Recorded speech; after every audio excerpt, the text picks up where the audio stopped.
אחד חכם. חכם. אחד רשע.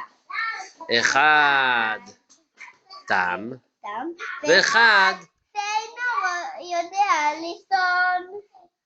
למה? כי הוא תינוק קטן. ככה למדתם? הוא לא יודע לישון. לא יודע לישון. ואחד רגע, צדיק הוא אומר לו. והמלמד הסביר לכם למה הוא לא יודע לישון? מנדי, למה הוא לא יודע לישון?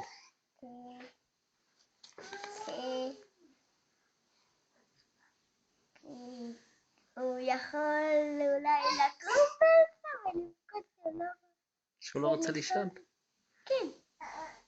אז עוד פעם, אחד חכם. חכם. אחד רשע. אחד תם. תם. ואחד שאינו יודע לישון.